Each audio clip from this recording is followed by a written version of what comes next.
রাব্বি অনেক গরিব ছিল, সে সারাদিন একটি বস্তা নিয়ে গ্রামে ঘুরে বেড়াতো। আর যখনই গ্রামের ভাঙাচুরা প্লাস্টিকের বোতল টোতল পড়ে থাকতো সেগুলো সে তার ব্যাগে ভরে নিত। আর এই বোতল বিক্রি করে যে কয় টাকা সে পাইতো তা দিয়ে তার দুই বেলা খাবার হয়ে যেত। রাব্বি তার বউ বাচ্চা নিয়ে একটি ভাঙা টিনের ঘরে থাকতো। তারা এতটাই গরিব ছিল যে তাদের দুই বেলা খাবার ঠিক মতো জুটতো না। মাঝে মধ্যে খাবারের বদলে তারা পাতা খেয়ে দিন কাটিয়ে দিত। এত কষ্টের পরও রাব্বি কখনোই চুরি করার সিদ্ধান্ত নেয় না। একদিন রাত্রবেলা রাব্বি একটি বাংলোর পাশে বসে মনে মনে ভাবতেছিল। হঠাৎ করে রাব্বি দেখতে পায় তার সামনে মাটির নিচ থেকে আলো বেরোইতেছে। রাব্বি আস্তে করে উঠে দাঁড়ায়, তারপর সে সেইখানে গিয়ে মাটি খোঁড়া শুরু করে দেয়। কিছুক্ষণ মাটি খোঁড়ার পরে রাব্বি একটি লেমদানি পায়, আর তার পিছনে একটি ঘন্টা বাঁধা ছিল। লেমদানিটা হাতে নেওয়ার পরে রাব্বি শুনতে পায় যে এই লেমদানিটা মাটি থেকে উদ্ধার করবে তার প্রতিটা ইচ্ছা পূরণ হবে, শুধু তার বদলে তার একটি প্রিয় জিনিস হারিয়ে যাবে। রাব্বির হার্টবিট বাইরে যায়, আর সে মনে মনে ভাবতে থাকে সব থেকে প্রিয় জিনিস আবার কি। তারপরে রাব্বি বাসায় এসে তার ওয়াইফকে সবকিছু খুলে বলে। রাব্বির ওয়াইফ তানু অনেকটা ভয় পেয়ে যায়। তানু কিছুক্ষণ ভাবতে থাকে, তারপরে বলে আমরা 3 দিন ধরে না খেয়ে আছি, ফার্স্টে কিছু খাবার তো চাও। রাব্বি অনেকটা ভয়ে ভয়ে সেই ল্যাম্পপোস্টটি জ্বালায়। রাব্বি আস্তে করে বলে, হেই ল্যাম্প,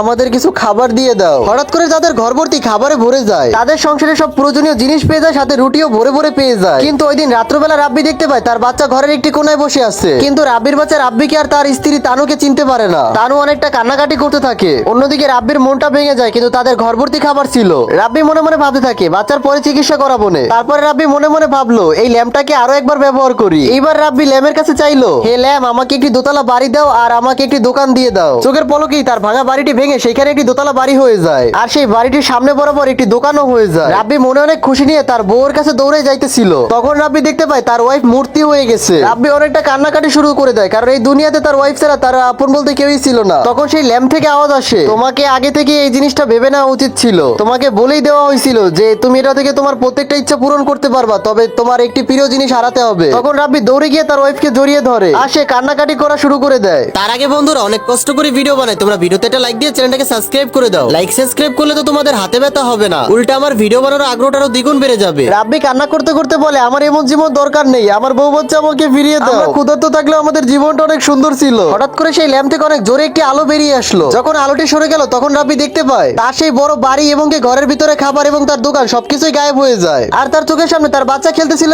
তার বউ অনেকটা খুশি ছিল। তারপরে রাব্বি সেই ল্যাম্পপোস্টটাকে সারা জীবনের জন্য মাটির নিচে পুঁতে দেয়। বন্ধুরা, এর আগের ভিডিওতে রাব্বি ভাই কমেন্ট করছিল, ভাই আমার নাম দিয়ে ভিডিও বানান, আর সে কিন্তু আমাদের চ্যানেলটা সাবস্ক্রাইব করছিল। তোমরাও যদি চাও তোমাদের নাম দিয়ে আমি ভিডিও বানাই, তাহলে অবশ্যই চ্যানেলটাকে সাবস্ক্রাইব করে তোমার নামটা কমেন্ট সেকশনে লিখে যাও।